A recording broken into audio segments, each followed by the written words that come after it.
భక్తులారా, మహాభారతం చెప్పే ముందు కొద్దిసేపు మనం ఆ సుందరాకారుడైన హనుమంతుడిని సుందరకాండ ద్వారా మనం ప్రస్తుతిద్దాం.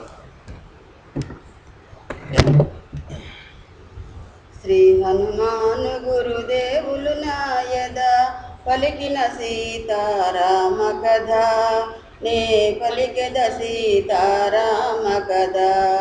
శ్రేష్టమైన పీతాంబరదారుడు, షడ్రసోపేత వృష్టున్న ప్రియుడు, మధువాసనల బుసగొట్టువాడు, కోడె త్రాచువలె శయనించువాడు, మణిమయ కుండల మండిత వదనుడు, జరిగిన స్వర్ణ కిరీట శోభితుడు, లంకేశుడు శయనించే కాంతలతో, సీతకై వెదకే మారుతి ఆశతో. శ్రీ హనుమాను గురుదేవులు నాయద పలికిన సీతారామ కథ, నే పలికెద సీతారామ కథ. ఉత్తమాంగనల లింగనముల పరిమిళతములతని సర్వంగములు, ఐదు తలలు గల పెనుబాములు, తీరుగా బలిసిన అతని బాహులు, చంద్రకాంతిలో మెరసి మేఘము, చంద్రముఖులతో అతని దేహము, లంకేశుడు శయనించే కాంతలతో, సీతకై వెదకే మారుతి ఆశతో. శ్రీ హనుమాను గురుదేవులు నాయద పలికిన సీతారామ కథ, నే పలికెద సీతారామ కథ.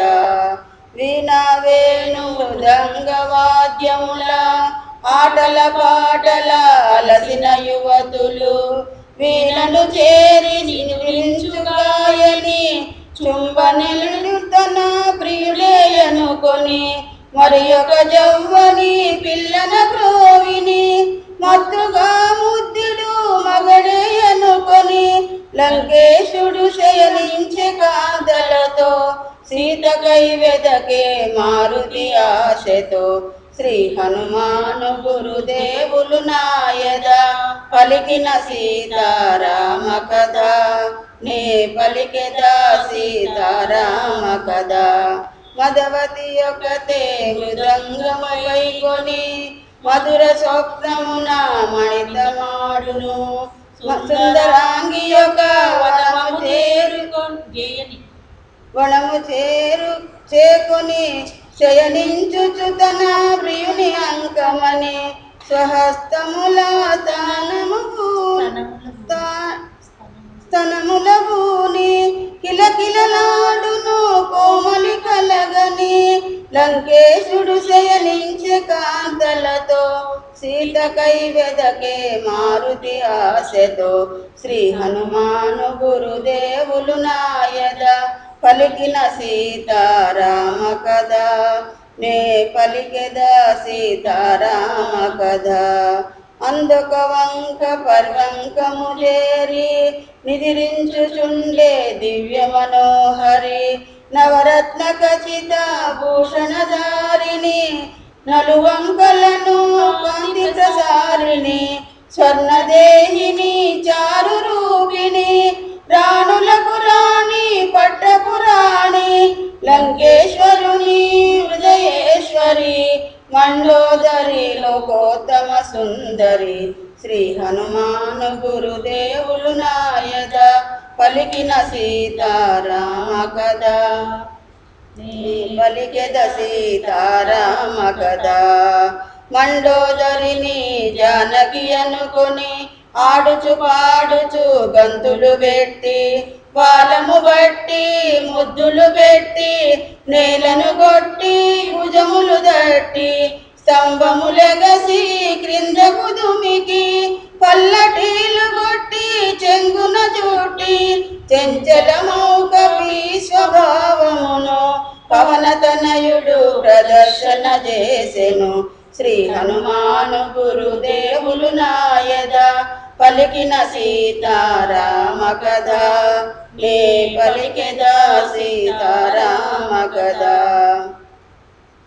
రాముని సీత ఇటులుండునా రావణు చేరి శయనించునా రాముని వాసి నిదురించునా భుజించునా భూషణములు దాచునా పరమ పురుషుని రాముని మరచునా పరపురుషునితో కాపురముండునా సీత కాదు కాదు కానే కాదని మారుతి వగచుచు వెదక సాగెను శ్రీ హనుమాను గురుదేవులు నాయద పలికిన సీతారామ కదా నే పలికెదా సీతారామ కదా పోవగరాని తావులబోతి చూడగరానివి ఎన్నో చూచితి నగ్నముగా పరున్న పరకాంతల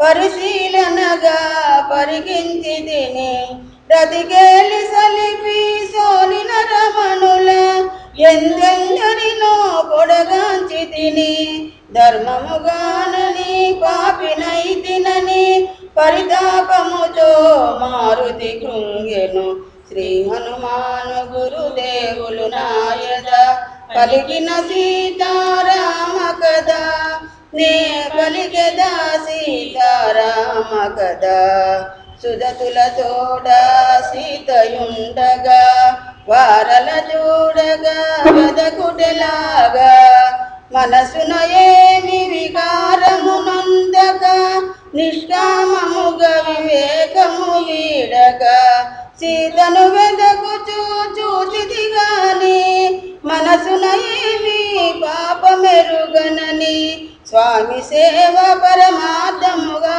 కొని మారుతి సాగెను సీత కోసమని శ్రీ హనుమాను గురుదేవులు నాయద పలికిన సీతారామ కదా నే పలికెదా సీతారామ కదా భూమి గృహములు నిశా గృహములు క్రీడా గృహములు లతా గృహములు ఆరామములు చిత్రశాలలు బావులు తిన్నెలు రచ్చ వీధులు మేడలు మిద్దెలు ఇల్లు కోనెలు సందులు గొందులు బాటలు తోటలు ఆగి ఆగి అడుగడుగున వెదగుచు సీతను గానక మారుతి వగచే శ్రీ హనుమాను గురుదేవులు నాయద పలికిన సీతారామ కదా నే పలికెదా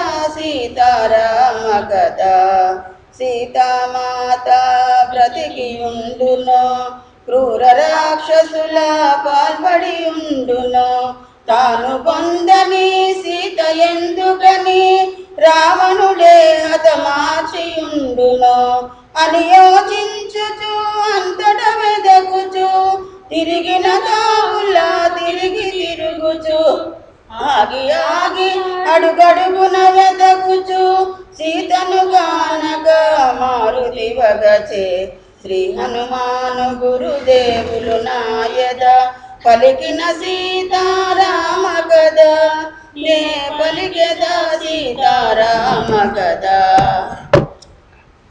భక్తులారా, మహాభారతంలో అశ్వమేధ పర్వంలో ఉన్నాం మనం. అశ్వమేధ పర్వం తృతీయ ఆశ్వాసంలో నిన్న మనం ధర్మరాజు నిధిని పొంది తిరిగి రావడం అనే ఘట్టాన్ని చదువుకున్నాం. ఈరోజు ఆ తర్వాత కథని కొనసాగిద్దాం. ఆయనకి నిధి దొరికింది, బయలుదేరాడు హస్తినాపురానికి ధర్మరాజు తన పరివారంతో. అక్కడ కృష్ణుడు ద్వారకా నగరమునకు తన్ను పుచ్చునప్పుడు ధర్మజుడశ్వమేధాధ్వరంబు సమయమగుట ప్రతీక్షించి సకల బంధుయుక్తముగా రమణీన మధురోక్తి ఊది అరసికొని ఉండి ఆ పాండవాగ్రజుండు యాగంబునకు ఉద్యోగంబు చేయుట చారులు చెప్ప అకర్నించి కుతూహలో నిద్రుండై బలభద్ర సాత్యకి కృతవర్మ ప్రద్యుమ్న చారుదేష్ణ సాంబాది యాదవ సమేతంబుగా వసుదేవ దేవకి సమనుజ్ఞాతుండై కృష్ణుడు బయలుదేరాడు. కృష్ణుణ్ణి ద్వారకా నగరానికి పంపేటప్పుడే మళ్ళీ రమ్మని ఆహ్వానించిన సంగతి గుర్తు తెచ్చుకొని అశ్వమేధ యాగానికి రావాలి మీరు అన్న సంగతిని గుర్తు తెచ్చుకొని బయలుదేరాడు తన పరివారంతో కృష్ణ భగవానుడు.